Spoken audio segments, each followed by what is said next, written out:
ఆపలేరు. Nobody can stop this flow. Hallelujah, hallelujah. Lord అండి, అందరికీ praise Lord. Praise the Lord, praise Lord. Hallelujah.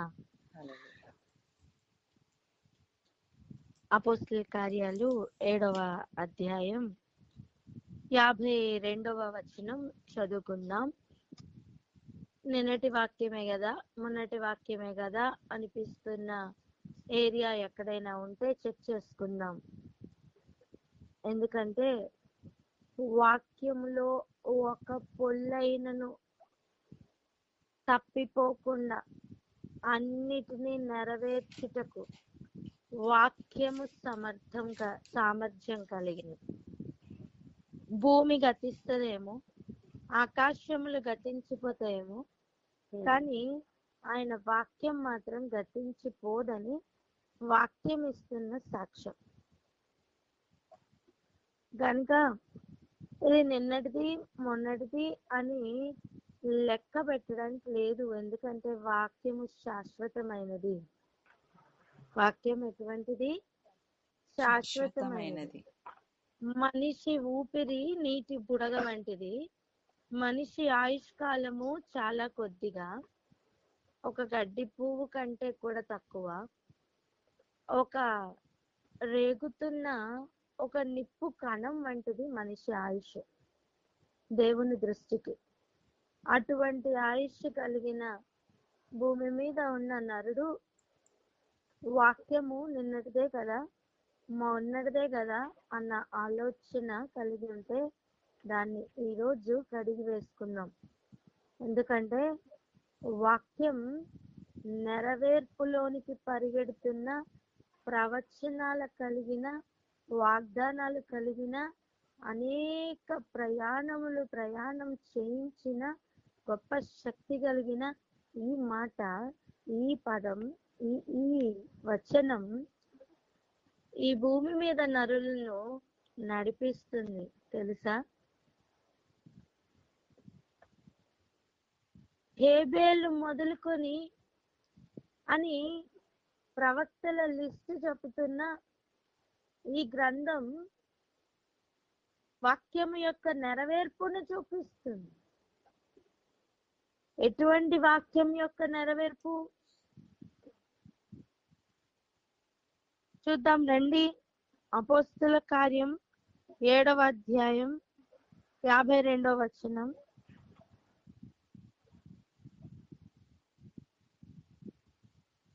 అపోస్తలుల కార్యం 7వ అధ్యాయము 52వ వచనం. మీ పితరులు ప్రవక్తలలో ఎవరిని హింసింపకయుండిరి? ఆ నీతిమంతుని రాకగూర్చి ముందు తెలిపిన వారిని చంపిరి. ఆయనను మీరు ఇప్పుడు అప్పగించి హత్య చేసిన వారైతిరి. స్తోత్రం. మీ పితరుల యొక్క చరిత్రను గురించి చెప్తున్నారు. అబ్రహాము మా పితరుడు, మోషే మా పితరుడు, యాకోబు మా పితరుడు అని చెప్పుకుంటున్న చరిత్ర ఉన్న ఆ వంశముల్లో నుంచి వచ్చిన వారు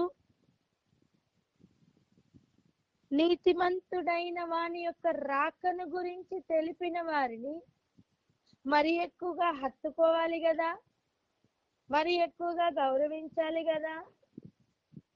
మరి వారిని ఎందుకు హింసించి ఉంటారు?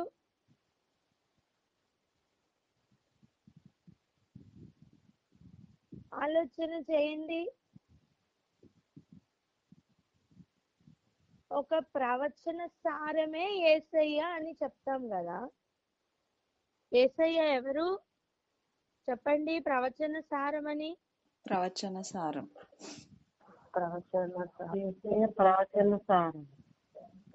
మరి ప్రవచన సారమైన యేసయ్య యొక్క రాకడ గురించి ఎవరైనా పలుకుతుంటే హృదయం సంతోషంతో ఉప్పొంగాలి కదా.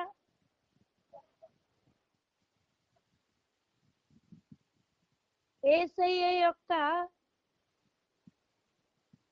రాకని గురించిన ఒక సందర్భం జ్ఞాపకం చేయన.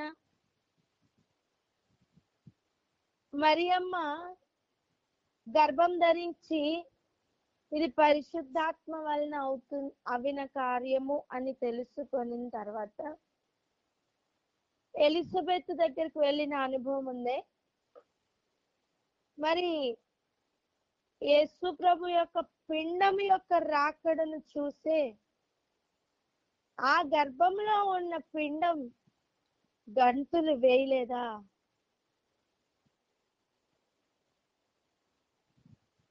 నేనేమంటున్నా అంటే నీతిమంతుని రాకను గురించి వింటున్నప్పుడు మనం ఎలా స్పందిస్తున్నామో దాని మీద ఆధారపడి ఉంటుంది మనం ఎవరో అని.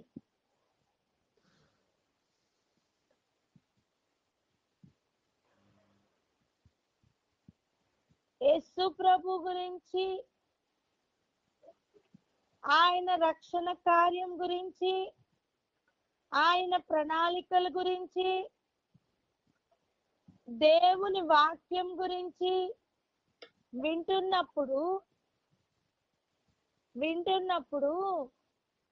మన హృదయం ఎలా స్పందిస్తుందో, మన శరీరం ఎలా స్పందిస్తుందో, మన ఆలోచన విధానం ఎలా స్పందిస్తుందో, ఎలా రియాక్ట్ అవుతుందో మనం గమనించుకుంటే మనం ఏ మార్గంలో ఉన్నామో మనకు అర్థమవుతుంది. అందరూ ఈ మాట పలకండి, నో యువర్ సెల్ఫ్ అని చెప్పండి. Know yourself. నువ్వెవరో తెలుసుకో. అర్థం, నేనెవరో నేను తెలుసుకునే బాధ్యత పక్కవానికి లేదు, నాకుంది. ఈ మాట ఇలాగనే పలుకుతారా? నేనెవరో నేను తెలుసుకోవాల్సిన బాధ్యత నాకుంది అని చెప్తారా? నేనెవరో తెలుసుకోవాల్సిన బాధ్యత నాకుంది. నేనెవరో తెలుసుకోవాల్సిన బాధ్యత నాకుంది. హేబేలు మొదలుకొని దేవాది దేవుడు ఒక్కొక్కరిని ప్రవక్తల గుంపు అని చెప్పి ఉంటే ఆ హేబేల్ని చంపితే దేవుడు హేబేలుకు ప్రతిగా చేతునిచ్చే మిషన్ అకంప్లిష్ చేయడం దేవునికి తెలుసు. మిషన్ ఆగదు, విజన్ ఆగదు, దర్శనం ఆగదు, నిర్ణయింపబడిన వాక్కు నెరవేర్చబడకుండా ఆగదు. ఆ దర్శనంలో మనం ఉన్నామా లేదా, అది ఇంపార్టెంట్.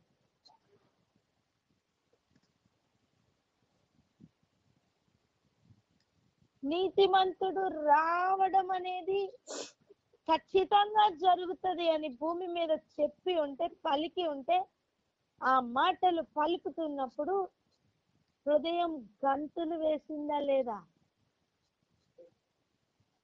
పిండముగా ఉన్న యేసయ్య రాకను చూసి, ఆ ఉనికిని చూసినప్పుడు గంతులు కూడా వేయడం తెలియని ఒక పిండం మొట్టమొదటిసారిగా గంతులు వేసిన దాఖలాలు మనం చూస్తున్నాం. ఇది కనబడేడు ఒక ఎక్స్ప్రెషన్ కాదు, ఇది కనబడని ఒక ఎక్స్ప్రెషన్.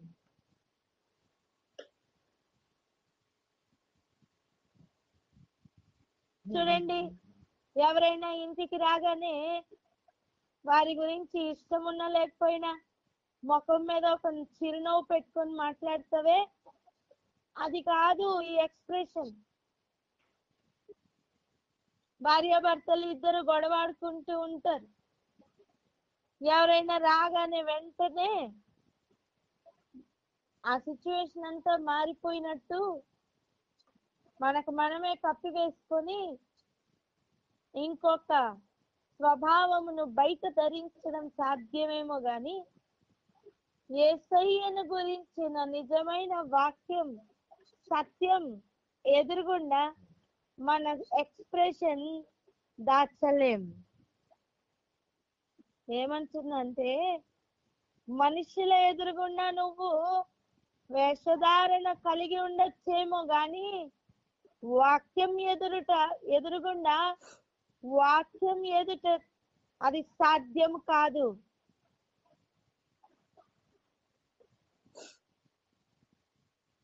వాక్యం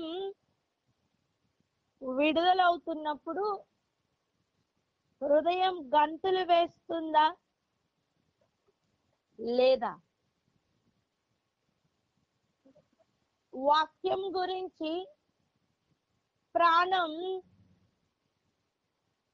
తహతహలాడుతూ ఆశపడుతుందా లేదా? ఈరోజు టెస్ట్ చేసుకుంటే మనం ఏ గుంపులో ఉన్నామో మనకు అర్థమైపోతుంది.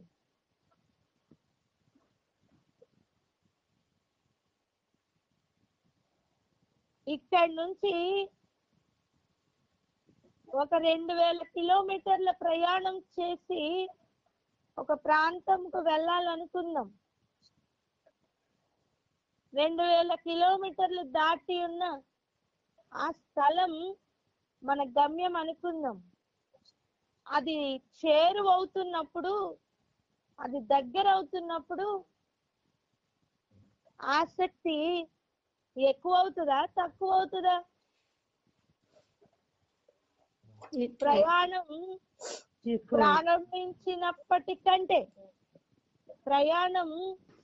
ప్రారంభించినప్పటికంటే 500 కిలోమీటర్లకు దగ్గరగా వచ్చినప్పుడు ఆ ప్రాణం యొక్క ఆశ ఎక్కువ అవుతుందా తక్కువ అవుతుందా? ఎక్కువ అవుతుంది. ఎక్కువ అవుతుంది. ఎక్కువ అవుతుంది. అదే ఆపోజిట్ వేలో వెళ్ళిపోతున్నారు అనుకుందాం. 2000 కిలోమీటర్లు 1500 కిలోమీటర్లు ఆల్రెడీ ప్రయాణం అయింది కదా. వెళ్ళవలసిన మార్గంలో వెళ్లకుండా వేరే మార్గంలో వెళ్తుంటే గమ్యంకి చేరువైనట్ట దూరమైనట్ట?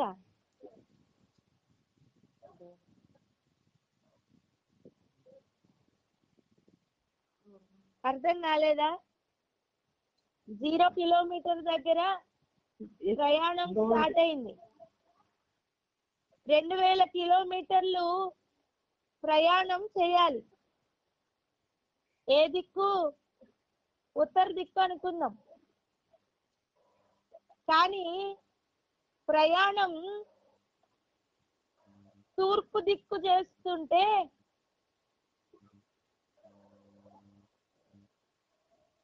ఆల్రెడీ గమ్యం చేరుతున్న వారికి ప్రయాణము ఇంకొక 500 కిలోమీటర్లు ఉంది.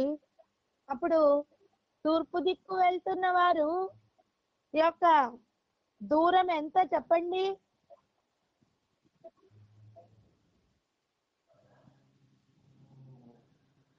వారు ప్రయాణం చేస్తున్నారు, వీరు ప్రయాణం చేస్తున్నారు. ఇప్పటి వరకు చేసిన ప్రయాణం 1500 కిలోమీటర్లు. కానీ సరి అయిన మార్గంలో ఉన్న వారి యొక్క దూరం ఇక 500 కిలోమీటర్లు. మార్గం తప్పిన వారి యొక్క ప్రయాణం దూరం 2000 ప్లస్ చేసిన 1500 కిలోమీటర్లు. మొత్తం కలిపి 3500 కిలోమీటర్లు.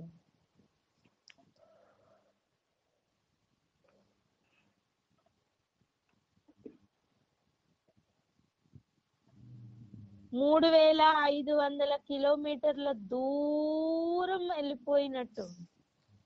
ఇప్పుడు చెప్పండి 3500 కిలోమీటర్లలో ఉన్న వారికి ఆసక్తి ఎక్కువ ఉంటుందా? 500 కిలోమీటర్ల చేరువలో ఉన్న వారికి ఆసక్తి ఎక్కువ ఉంటుందా?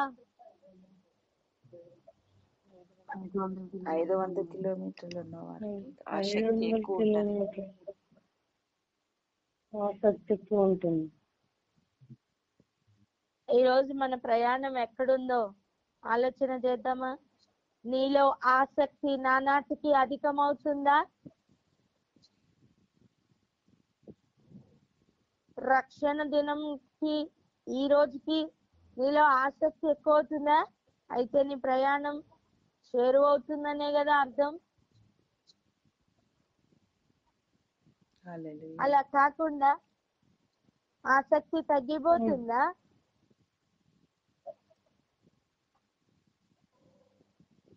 అయితే అది దూరం అవుతున్న ప్రయాణం అని అర్థం కావట్లేదా? ఒక పిండమును చూస్తుంటేనే గంతులు వేసిన అనుభవం ఉందండి. నీతిమంతుని రాకను గురించిన ఒక ప్రవచనం రిలీజ్ అవుతుంటే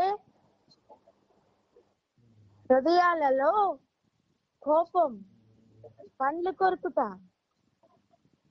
ఇవన్నీ ఎక్కువ అది తీసుకుని వచ్చిన ప్రవక్తలను హింసించిన అనుభవంలో ఆ రోజు ధర్మశాస్త్రంను హ్యాండిల్ చేసిన గొప్ప గొప్ప వారికి ఉండిందట.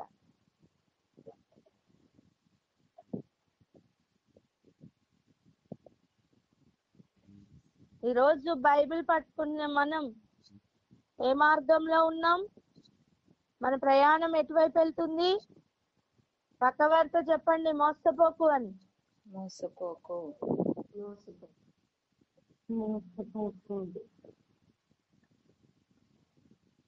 ఇలాగే ఒకసారి ప్రార్థన చేసుకుందాం.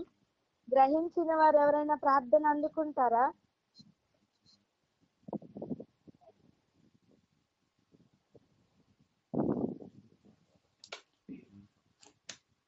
హల్లెలూయా. స్తోత్రం స్తోత్రం స్తోత్రం స్తోత్రం అయ్యా. స్థుతులు రాజా, స్తోత్రాలు నాయన, స్తోత్రాలు మా తండ్రి, స్తోత్రం మా ప్రభా, స్తోత్రం అయ్యా ప్రభా నాయన, స్తోత్రం తండ్రి. మీ వాక్కులు హెచ్చరికలు వినినప్పుడు ప్రభా నాయన మేము ఏ రీతిగా స్పందిస్తున్నాము ప్రభా నాయన, స్తోత్రం తండ్రి. మా స్పందనను బట్టి ప్రభా నాయన మా స్థితి ఏమిటో, మా ప్రయాణం ఎటువైపు ఉన్నదో ఒక్క నిమిషం అరుణ కాదు.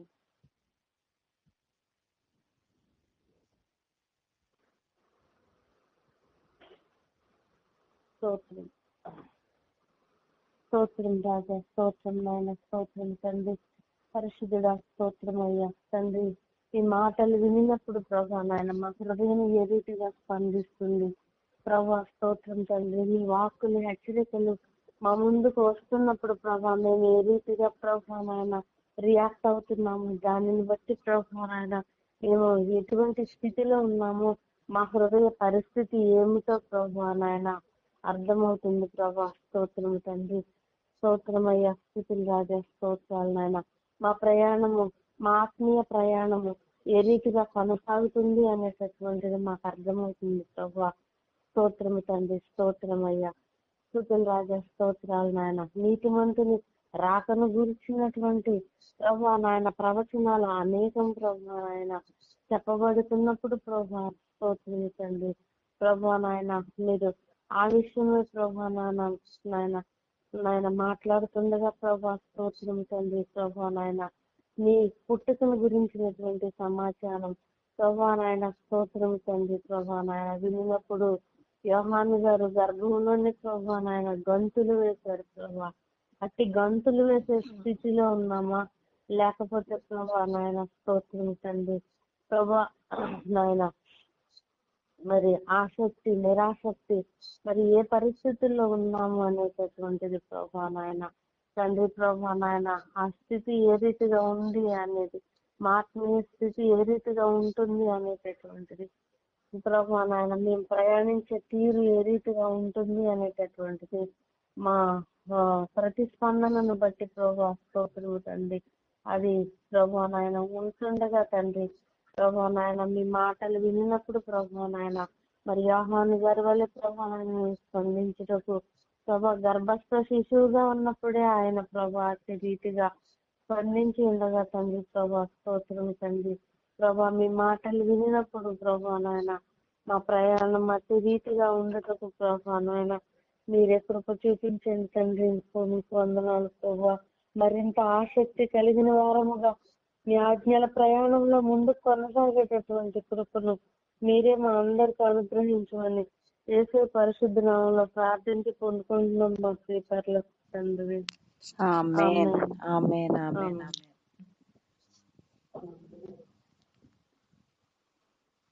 ఆమేన్. ఈరోజు మనం ఒక విషయాన్ని చూడబోతున్నాం. దయచేసి హృదయాల్ని సిద్ధపరచుకుందాం. మన మార్గం ఎటు వెళ్తుంది, ఎలా చెక్ చేసుకోవాలి అని ఒక విషయాన్ని మనం నేర్చుకోబోతున్నాం. రెడీయా? రెడీ. ఆమేన్. మనకి అందరికీ తెలిసిన విషయమే కదా, ఎన్నోసార్లు మాట్లాడుకుని చెప్పుకొని వినిన అనుభవం ఉన్నదే కదా. ఎలిజబెత్ కడుపులో ఉన్న పిండం గంతులు వేసింది అనే విషయాన్ని మనం ఎన్నోసార్లు విన్నాం కదా. నాకు తెలీదు అనే వాళ్ళు ఎవరైనా ఉన్నారా? చెప్పండి. లేదు. ఇప్పుడు నేను ఏమంటున్నా అంటే, ఎలిజబెత్ గర్భంలో యోహాను గారు ఇంకా పిండాకృతి పొందుతూ ఇంకా పూర్తిగా భూమి మీదకి రాకుండానే శరీరం అమర్చబడుతున్న అనుభవంలో ఉండి ఒక 6 నెలల వ్యవధిలో ఉండగా యేసు ప్రభు యొక్క విత్తనం లేదా ఆయన యొక్క గర్భంలో ఆయన శరీరం ఆకృతి పొందుట అనేది ప్రారంభించి ఉన్న ఆ సమయం, ఒక పిండం ఇంకొక పిండంను గుర్తుపట్టింది. అప్పుడే కదా గంతులు వేసిన అనుభవంలో వెళ్ళారు. ఇప్పుడు మనం అదే యోహాను గురించి ఇంకొక అనుభవం చూద్దాం రండి. యోహాను రాసిన సువార్త, యోహాను సువార్త 1వ అధ్యాయం 29వ వచనం నుండి చదవండి. 29 నుండి 31 వరకు చదవండి.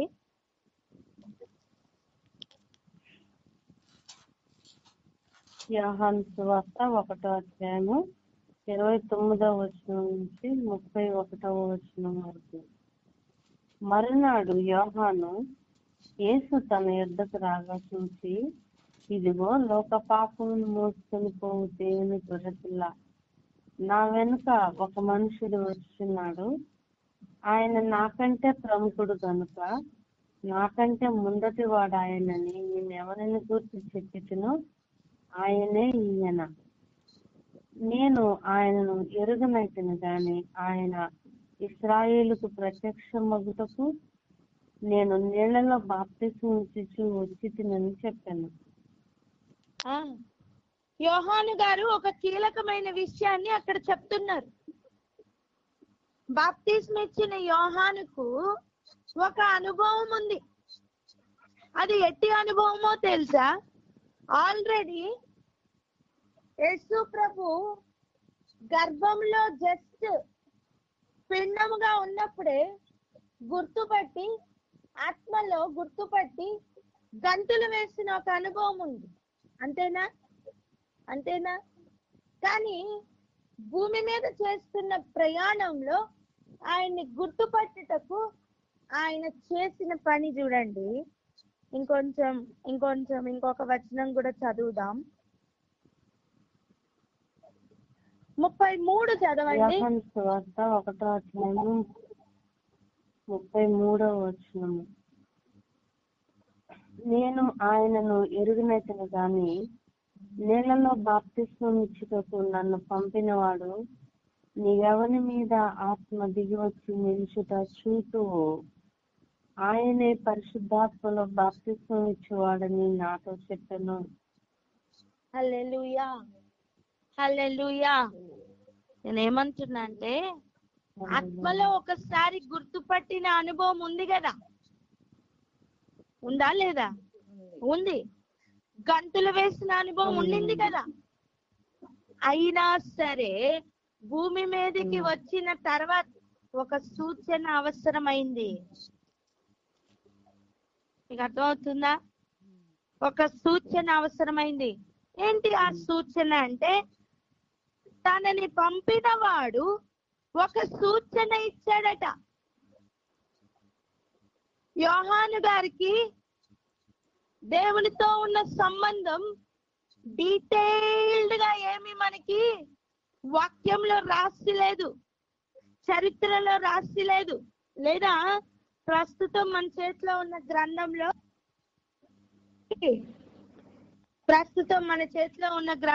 రాసి లేదండి. భూమి మీద సంచరిస్తున్న బ్రతుకు ఉన్న యోహాను గారు గర్భంలో ఉన్నప్పుడే యేసయ్యని గుర్తుపెట్టిన అనుభవం కలిగిన వాడు. అయినా సరే భూమి మీదకి వచ్చి సంచరిస్తున్న కాలం ఆయనను మరలా గుర్తుపట్టడానికి ఒక సూచన ఇవ్వబడిందట. ఏంటి ఆ సూచన? ఏంటి ఆ సూచన?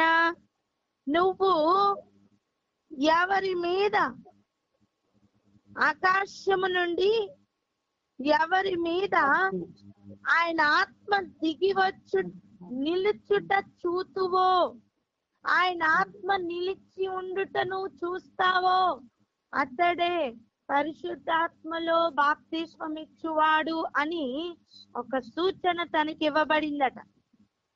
బాప్తిస్మం ఇచ్చి యోహాను గారు ఇస్తున్న సాక్ష్యం ఏంటో తెలుసా? నాకు ఆయన ఎవరో తెలుసు కాదు, నాకు ఆయన ఎవరో తెలీదు.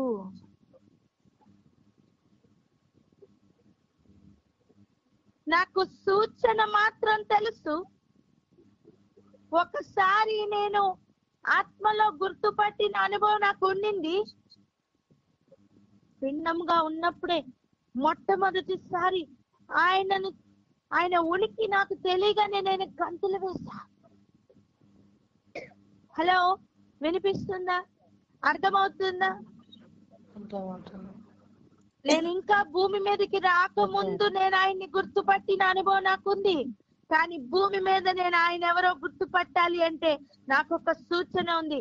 నేను ఎవరి మీద ఆత్మ దిగి వచ్చి నిలిచి ఉండుట చూతునో అతడే పరిశుద్ధాత్మలో బాప్తిస్మం ఇచ్చువాడని నాకు సూచన చెప్పారు. ఎవరు? నన్ను పంపినవాడు. హల్లెలూయా. ఇప్పుడు బాప్తిస్మం ఇచ్చి యోహాను చెప్తున్న అనుభవం ఏంటో తెలుసా?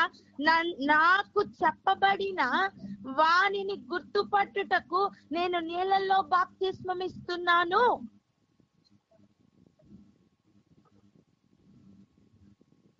నేను నీళ్ళల్లో బాప్తిస్మం ఎందుకు ఇస్తున్నాను? నేను నీళ్ళల్లో ఎందుకు బాప్తిస్మం ఇస్తున్నాను? ఎవరి మీద ఆత్మ నిలిచి ఉండుట చూతునో వానిని గుర్తుపట్టుటకు. హల్లెలూయా.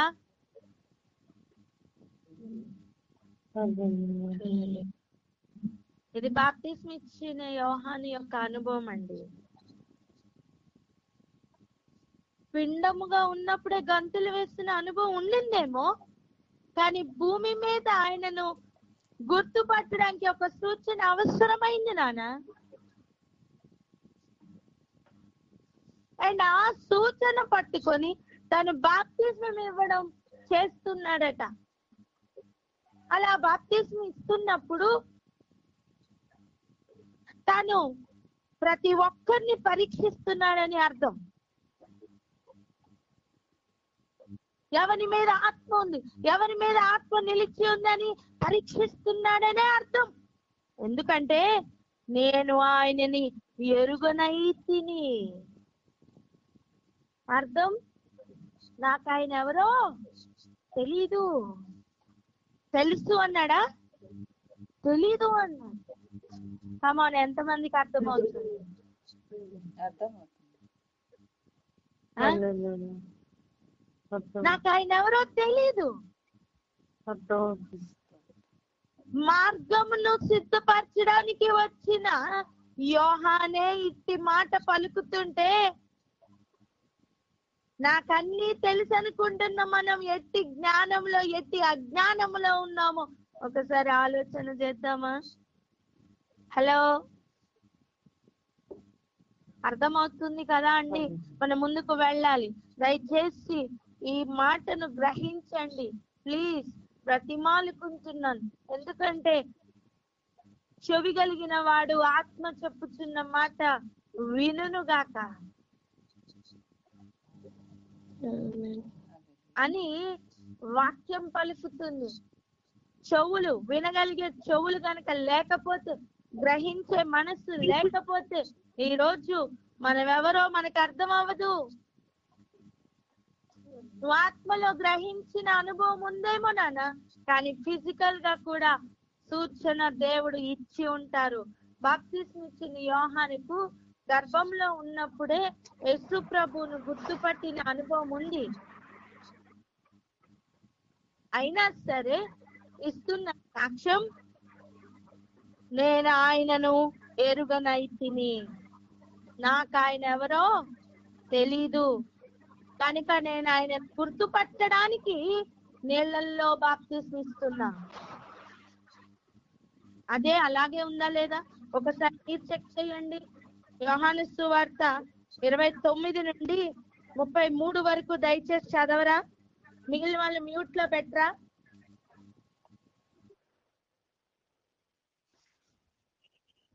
యోహాను సువార్త 1వ అధ్యాయము 29వ వచనం నుంచి 33వ వచనం వరకు. మర్నాడు యోహాను యేసు తన యొద్దకు రాగా చూచి, ఇదిగో లోక పాపమును మోసుకొని పోవు దేవుని గొర్రెపిల్ల, నా వెనుక ఒక మనుషుడు వచ్చుచున్నాడు. ఆయన నాకంటే ప్రముఖుడు గనుక నాకంటే ముందటి వాడు ఆయనని నేనెవరిని గూర్చి చెప్పితునో ఆయనే ఈయన. నేను ఆయనను ఎరుగనైతిని గాని ఆయన ఇశ్రాయేలుకు ప్రత్యక్షమగుటకు నేను నీళ్లలో బాప్తిస్మం ఇచ్చుచు వచ్చేసినని చెప్పను. మరియు యోహాను సాక్ష్యమిచ్చుచు, ఆత్మ పావురం వలె ఆకాశం నుండి దిగి వచ్చుట చూచితిని. ఆ ఆత్మ ఆయన మీద నిలిచెను. నేను ఆయనను ఎరుగనైతిని గాని నీళ్లలో బాప్తిస్మం ఇచ్చుటకు నన్ను పంపినవాడు నీవెవరి మీద ఆత్మ దిగివచ్చి నిలుచుట చూతువో ఆయనే పరిశుద్ధాత్మలో బాప్తిస్మం ఇచ్చేవాడని నాతో చెప్పెను. హల్లెలూయా. చూడండి, తనని పంపిన వాడు ఒక సూచన ఇచ్చాడు. ఆ సూచన నెరవేర్పు కొరకు తను నీళ్లలో బాప్తిస్మం ఇస్తున్నాడట. ఒకటి, ఈయనే ఆయన అని తెలుసుకోవడానికి. 2, ఇశ్రాయేలీలకు ఆయనను ప్రత్యక్షపరచడానికి.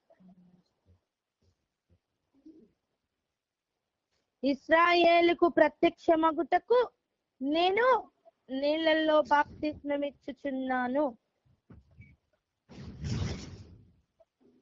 ఆ అనుభవం చూస్తున్నారా? నేనేమంటున్నా అంటే, ఇలా పరీక్షించి తెలుసుకొనిన వాడు నిలిచి ఉంటాడు. ఇలా పరీక్షించి తెలుసుకొనని వాడు ప్రతి అబద్ధమును నమ్ముతాడు. ఆయనే వచ్చి నిల్చున్నా సరే గుర్తుపట్టలేడు. ఆయనని కూడా చంపే అనుభవంలో ఉంటాడు. పూర్వమందున్న ప్రవక్తలను చంపిన అనుభవంలో వారు ఉండిన దానికి కారణం వారు గుర్తుపట్టలేకున్నారు. వారికి సత్యం గురించిన అనుభవాలు లేవు.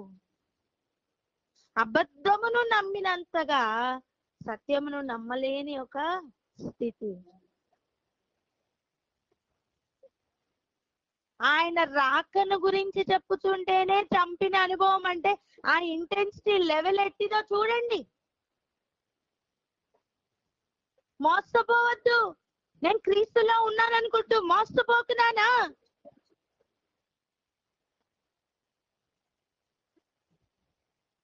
చరిత్రను 2 భాగాలుగా చేసి చూపిస్తున్నా.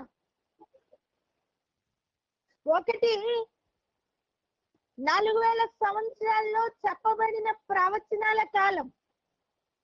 2 ప్రవచన సారమైన యేసయ్య ఉన్న కాలం.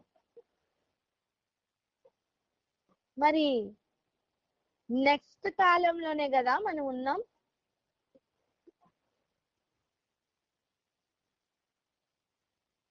ఏ బిడ్డకైనా సరే పుట్టినప్పటి నుండి వయసు పెరుగుతుందా తగ్గుతుందా?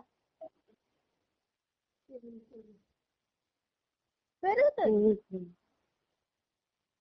అదే విధంగా మన ప్రయాణం యొక్క ఇంటెన్సిటీ కూడా పెరగాలి కదా. కాలంలను బట్టి చూస్తే ఆయన ప్రణాళిక కూడా ముందుకు జరిగింది కదా.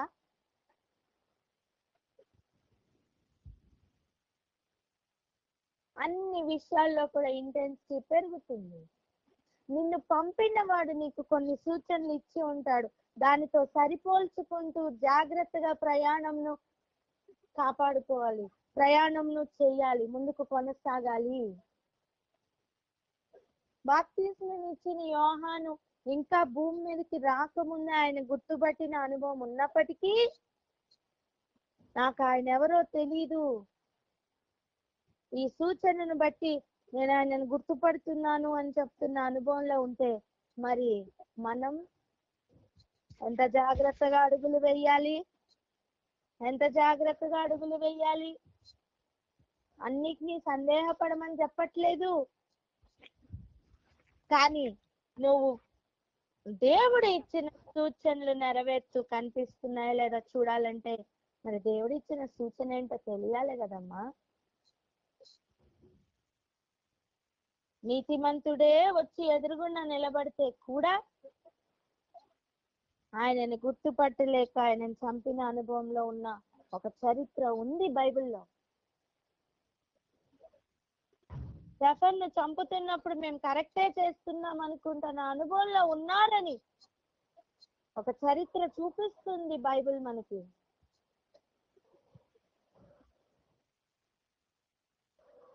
నేను చెప్తున్న విషయం ఏంటంటే నీతిమంతుని రాకను గురించి ఎవరు చెప్పారో వారిని చంపిన అనుభవం ఉందట. ఎవరికి? పితరులకి. నేనంటాను అది బ్రేక్ చేసిన యోహాన్.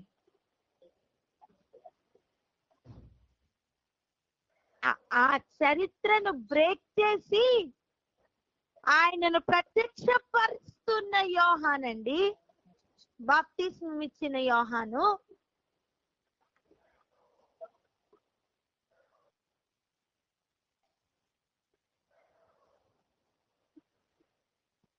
గ్రహించువారు గ్రహించుదురుగాక. ఆమేన్. ఇప్పుడు ఆలోచిద్దాం మనం ఆ మార్గంలోనే వెళ్తున్నామా లేదా అని పరీక్షించుకోవాల్సిన అవసరం ఉందా లేదా?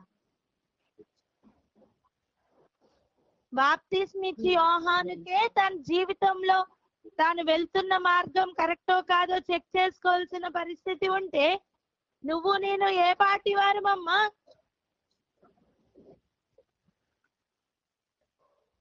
చెక్ చేసుకోవాల్సిన అవసరం ఉంది. కానీ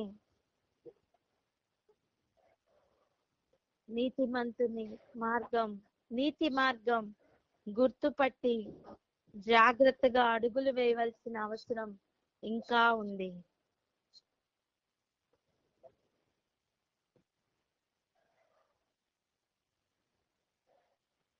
ఇక్కడ ఆగి మరి ప్రార్థన చేసుకుందామా? దేవా, మాతో మాట్లాడండి, ప్రతి దినం మాతో మాట్లాడండి. అని ప్రార్థన చేసుకుందామా? ఇంకొక విషయం కూడా చూసుకొని ప్రార్థన చేసుకుందాం రండి. మొదటి కొరింథీయులకు రాసిన పత్రిక మనకందరికీ తెలిసిన వచనమే కావచ్చు. మొదటి అధ్యాయం 18వ వచనం చూడండి. సిలువను గురించిన వార్త నశించుచున్న వారికి వెర్రితనం గాని రక్షింపబడుచున్న మనకు దేవుని శక్తి అని.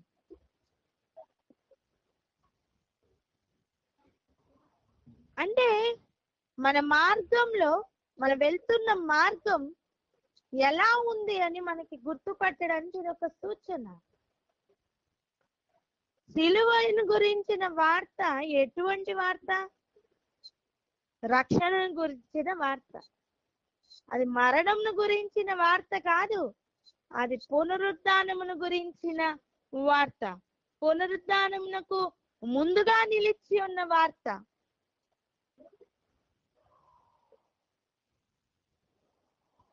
మనుషులందరి చేత మీరు ద్వేషింపబడతారు, కొందరిని వారు చంపుతారు, అయినా సరే ఒక తల వెంట్రుకలో ఒక్కటైనా సరే నశించిపోదు అని చెప్తుంటే మనలో నిరీక్షణ అధికమవ్వాలా తగ్గిపోవాలా?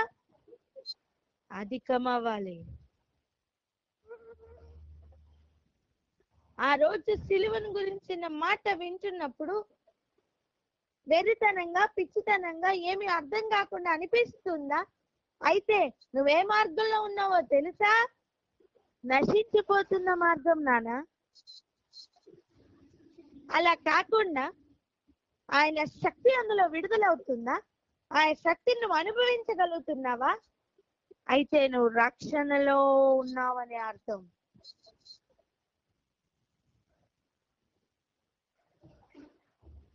ఒక కరెంటు ప్రవహిస్తున్న ఒక సాకెట్ లో నువ్వు ప్లాస్టిక్ తీసుకుని పెట్టు, అదేమన్నా ఛార్జ్ అవుతుందా? అవదు.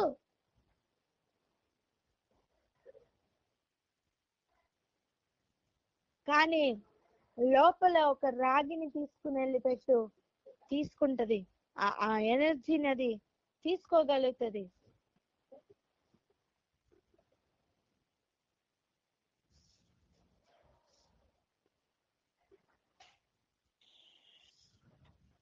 రక్షణ మార్గంలో ఉన్నవారు ఇదిగో ఆ రక్షకుడు గురించి వింటున్నప్పుడు ఆసక్తి ఎక్కువ అవుతుంది, ఆశ ఎక్కువ అవుతుంది. ఆయన ఏం చెప్తే చేయాలనిపిస్తుంది, ఆయన ఆజ్ఞ పాటించాలనిపిస్తుంది, ఆయన ప్రేమించాలనిపిస్తుంది. నీకు ఆయన ఎవరో అర్థం కాలేదా? అయితే ఉన్నాయి కదా సూచనలు, గుర్తుపట్టు, జాగ్రత్తగా అడుగులు వేయి. యోహాను ఆ రోజు చేసిన పని ఏంటో తెలుసా? మొదటిగా తను తెలుసుకున్నాడు, ఇశ్రాయేలీయులకు ప్రత్యక్షపరిచాడు.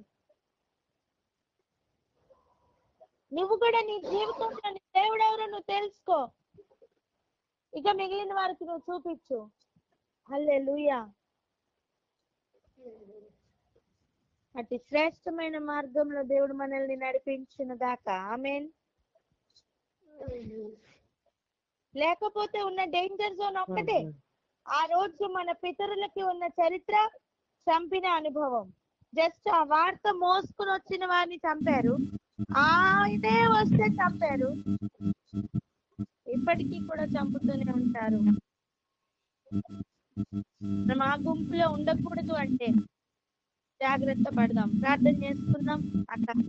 హల్లెలూయా. స్తోత్రమయ్యా. Thank you.